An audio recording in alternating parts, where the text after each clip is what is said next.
Okay, there we go. Didn't work the first time. Velen. Awful place.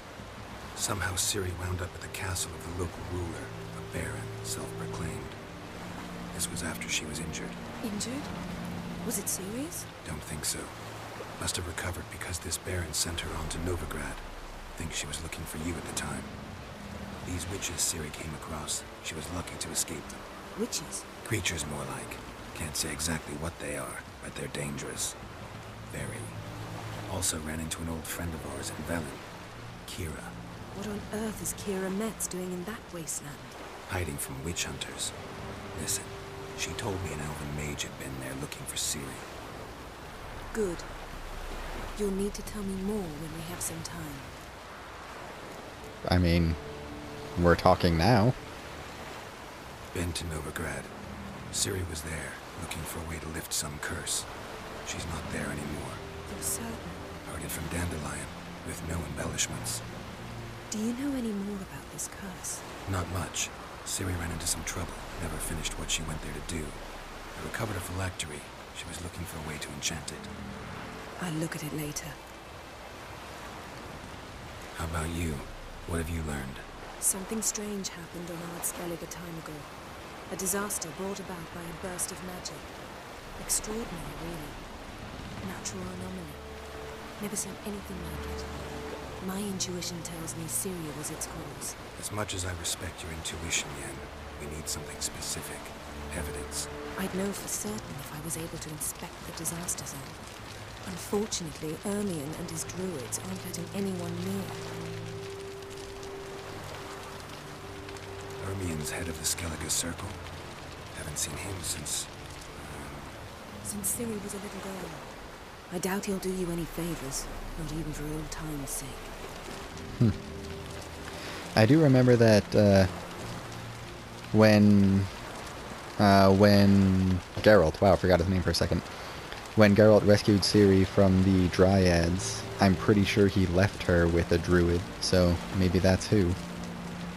Though that name doesn't sound familiar. I think I remember his name, and I don't... Yeah, no, the druid was like Mousesack or something. Yeah, I don't know, whatever.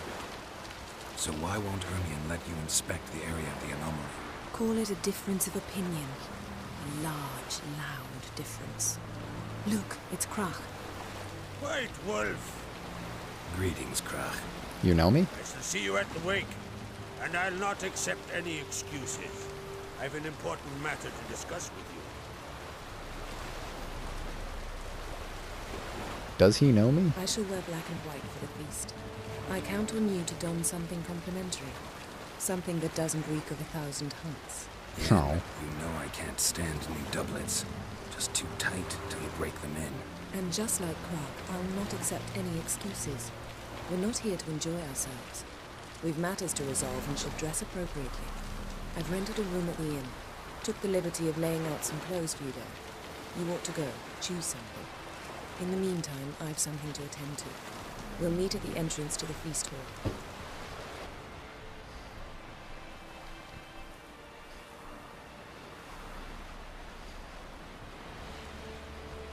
That boat took an awful long time to sail away.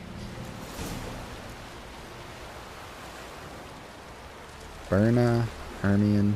Alright, thank you for the characters. Bron. And Krach. Cool. And that's about everyone I needed. Quest updated, Destination Skellige. Quest completed, Destination Skellige. Oh my goodness, so much is happening. The king is dead, long live.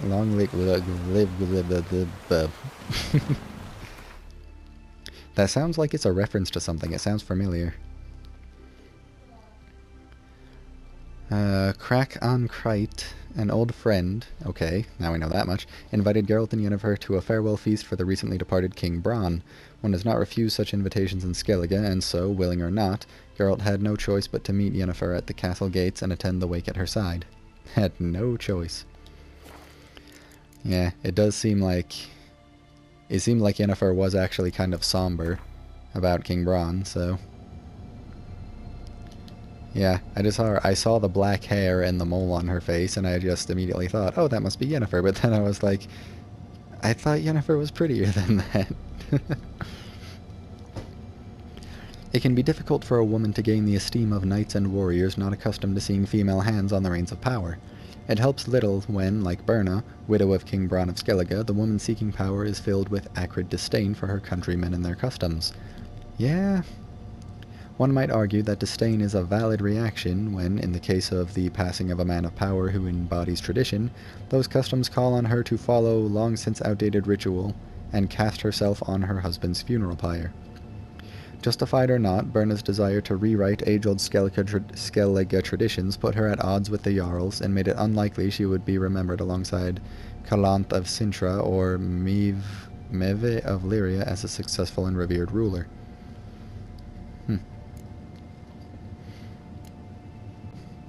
He looks so much older than her. Though I guess that wasn't exactly uncommon in these times.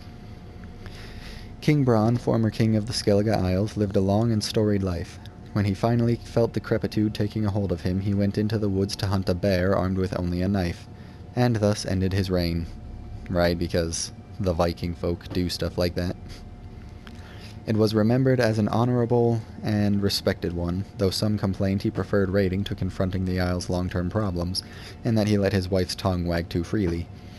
Some connected the two, claiming Bran sailed out to fight overseas battles to put off dealing with ones awaiting him at home. Krach on Kreit. Wow, he looks a lot smaller, but I guess that's just the camera zoomed out. Skellige sagas brim with praise for war chiefs and war braves of ages past, yet the saga of Krach, Jarl of Clan on Kreit, and Lord of Caer Trold, will outshine them all. It will sing of his strength, his courage, his wisdom, his generosity, his loyalty to friends, and his relentless pursuit of his foes. Okay, so he's a good guy. I kind of got the immediate impression that he was gonna be a douche, but guess I was wrong. There will be few exaggerations in such a tale, for Krach, the mightiest of Skellige's Jarls, truly did possess all the traits of a hero.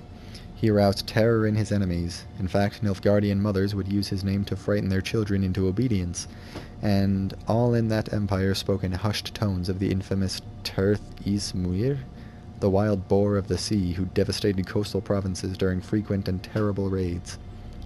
Geralt had known Krach for long, since a time when as a young man the Jarl had sought the hand of young Pavetta, Ciri's mother. Oh. Interesting. So I guess they met at Pavetta's, I don't even know what you would call it, wedding feast? When Emhyr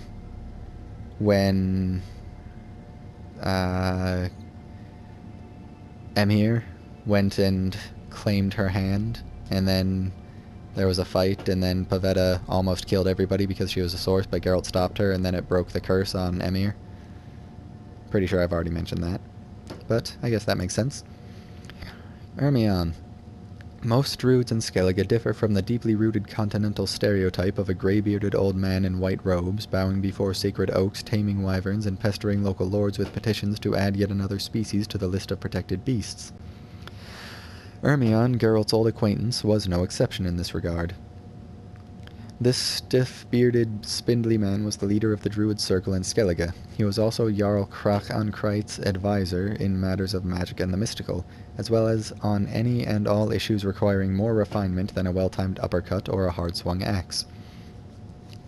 Ermion was known to be obstinate and to have a tendency, quite rare in Skellige, to consider all possible consequences of a particular course of action before it was undertaken.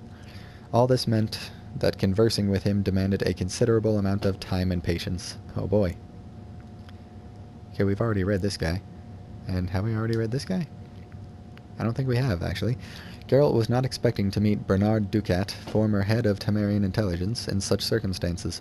The relationship went back a long ways to the time when Ducat was leading an espionage operation in the Vizima Temple district, disguised as a fence named Thaler, or Taler, whatever. Taler the Fence was known for his gruff manners and extremely filthy tongue. Much had changed since those days, but Clogs the Cobbler, as Ducat now called himself, was as rude and vulgar as Taler had ever been. His exact role in the attack on Radovid was not clear, but considering his experience and professionalism, one could hardly expect him to share that information, not even with an old friend. Alright. Yeah. Oh, now I'm gonna sneeze. God dang it, it went away. Gosh, that's the worst. Alright, well, I guess we're off to get dressed, I suppose. I wonder what would happen if I did just go in my armor. And honestly, as far as armor goes, this doesn't look terrible. Like, this is like classy highwayman armor right here. It's all slick, black leather. You know? It looks classy. In my opinion. IMHO.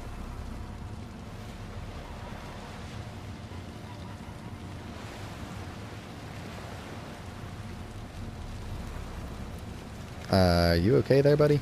Friends we show heart, foes we show our axe.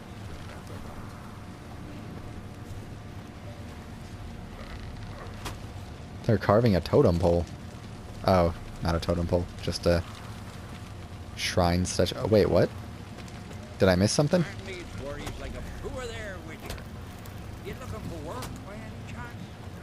Hi. Listen, Witcher. Got us some weird diabling. You know, drowners. Real problem. The kind your silver sword could most certainly solve. Let me guess. They're tearing your nets, devouring your fish, and attacking the occasional lone boatman or tavern patron who walks home along the shore. Were that the only harm? Terrors in the bay are meaner than on the continent. They hunt come dusk or dawn. Attack fishermen wielding just oars and warriors alike. Sea tosses them up after. Armor shredded, guts devoured. Strange. Any witnesses? Rurik, my apprentice. He was on a boat, the weird. There's Tove, too. Her man was killed. She lives nearby, up a bit.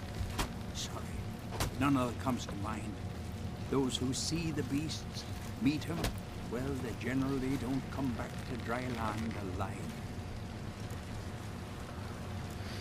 Alright, well, I'll look into it eventually, but I've got business right now. I'll take the job. Dealt with drowners many times. It'll soon be over. Got my word on that.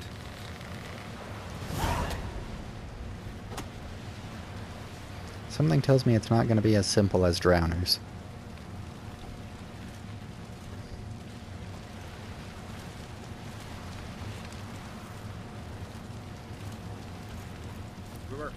Don't eat so much. Grind those swords. Would I prefer me tangled in your entrails? There'll be no hope for you. Balmer's right. Serve our king should need to drink too much for a raid. After though, rebel till you drop.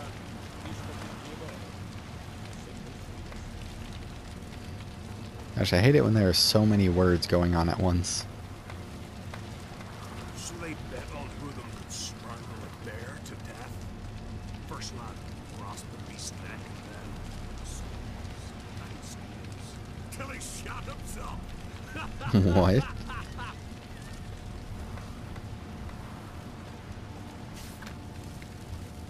Work for a woodcutter. Hark! If you're sturdy and got a sharp axe, talk to Davr, son of Godmund. These names, good gosh. You will get good pay, food, and lodging. Contract, stolen sword. Olaf, lead guard of Caer Trold, would like to make the following known. Someone snuck into the Ankrite armory and stolen the sword known as Kuliu. The yellow-bellied scoundrel who did the deed was seen leaving the village via the southern gate, headed towards the old fort. Whoever helps recover the sword will receive a reward worthy of his efforts, and whoever helps the thieves, a death worthy of his treachery. Well, a contract is a contract. Contract, Woodland Spirit. Warriors of Skellige, if there's a man of ye brave enough to face the Woodland Spirit, the cruel oppressor of the inhabitants of Faerland, he'll get a reward that'll keep him in mead for a long while. We're not rich, but we've gathered a fair bit of coin between us. Come to Faer...